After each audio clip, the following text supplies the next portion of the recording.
In this section, we're talking about animals in World War I.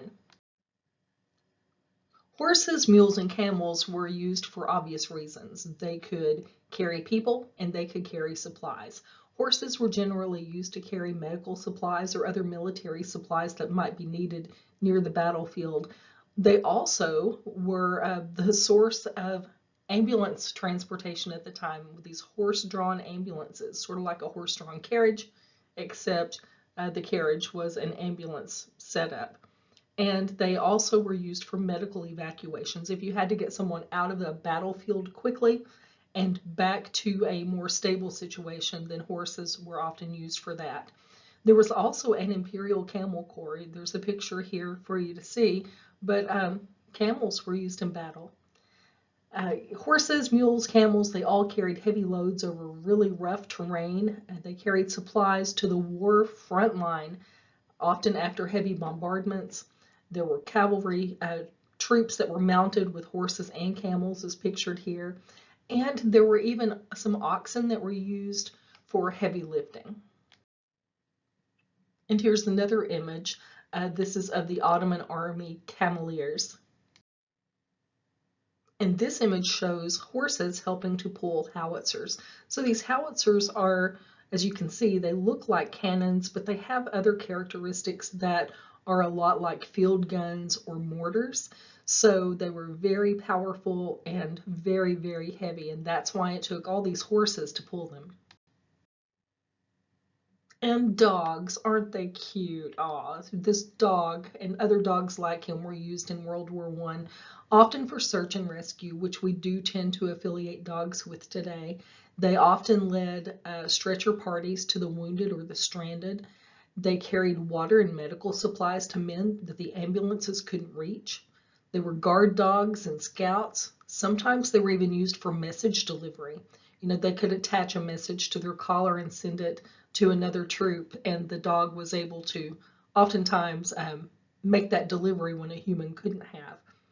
They were also used for explosive detection, and that concept's not anything new, especially if you've ever been at a school that had a bomb-sniffing dog show up, either to check for some sort of problem on campus, or just to show up to show you, you know, what they could do, because the law enforcement officers do have programs that kind of introduce the canine units to schools and their different roles that they play. Obviously, pets offered morale. I mean, so these dogs were kind of like a taste of home in a really bad otherwise situation. One of the things that we don't think about for dogs, though, is that they were used for pest control. And I just laugh when I see this picture of this dog. He was actually a mouser. So in the trenches, these dogs would hunt vermin, because if you're in a trench, you don't want mice eating your flesh. So these dogs played a very important role. We don't often think of dogs as mousers. I know I have a miniature pinscher, and their breed was actually developed to be a mouser. So they hunt vermin. And bless her heart, my little dog catches moles and hunts mice in the yard and everything. So not uncommon, but it's not something we often affiliate with a dog. I think for me personally, nothing like this image more shows the devastation of war. We have these dogs who are, you know, working along with military members, and they have to wear these gas masks because of the different chemical situations or bomb situations that could be going on. So these dogs are all fitted with their own gas mask. So in the picture with the dogs, I showed you how dogs hunted vermin like mice, but mice were also used to help determine whether certain areas were safe or not in terms of natural gas leaks. Mice and canaries were both used. And you can see in this picture the little cages. So this soldier is carrying a cage, and underground there is a problem with potential gas detection, and natural gas leaks can cause carbon monoxide poisoning and kill you. So it was very important that these soldiers know whether or not natural gas is leaking underground in these bunkers. So they use these small animals because the smaller they are, the quicker they would die, and that would give humans some notification to get out of there. The problem with natural gas, if you don't already know this, is that it has no smell. It's silent, or it's silent. It's odorless. It's silent to the nose, maybe. Anyway, so it's odorless. And if you turn on your stove at home and you smell that smell, I mean, that's actually added as a protection for home use for natural gas. So these small creatures, birds and mice, were taken in little cages, and if they died, then humans left. But if they were living, then the humans could stay. Pigeons were also used in the war.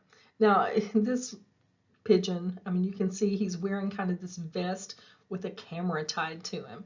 But pigeons, and that was a thing actually, but pigeons were used as carrier pigeons to send messages and also to send cameras as needed. I want you guys to take a minute to look at these videos that are also included on this slide. And next, say hello to Tirpitz, the German pig. So Tirpitz started out on a German ship called the SMS Dresden. And the Germans often kept pigs on board on their battleships so that they could have fresh meat for the soldiers. But as luck would have it, the ship was sunk, and Tirpitz swam for her life. So as she's in the ocean, swimming away from the sinking ship, she's rescued by a different ship, the HMS Glasgow. So she kind of becomes their mascot. I mean, that is a novelty, right? I mean, you're warring along in the ocean in your battleship and you see a pig swimming toward you. So she becomes their mascot, and they kind of keep her as a pet on board.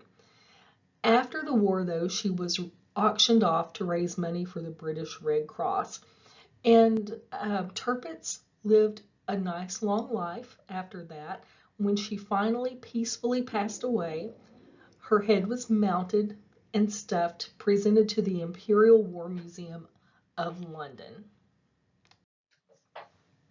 And here's another dog that gained notoriety from World War I. His name is Jack, and the arrow is pointing to him. He's the one lying down by the woman in the picture. The woman in the picture is Edith Cavell, who was a nurse in Belgium that helped more than 200 Allied soldiers escape German-controlled Belgium. As Cavell would walk soldiers to their next contacts, Jack was their cover. Basically, the idea was, here's a lady out walking a dog, no biggie. So she would walk the soldier she was helping escape to the next contact, and then they would keep them going so that they could get to safety. So for her role in helping these soldiers escape, Cavell was executed. But Princess Mary de Croix rescued the dog, who then lived on her country estate in Belgium for the rest of his days.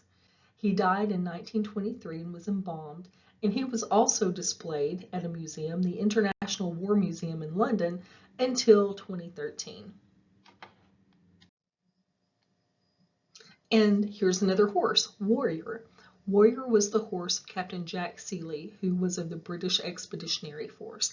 This horse saw a lot of action on the battlefield and became known as the horse the Germans could not kill. In 2014, Warrior was posthumously awarded the Dickin Medal for animals who served in World War I.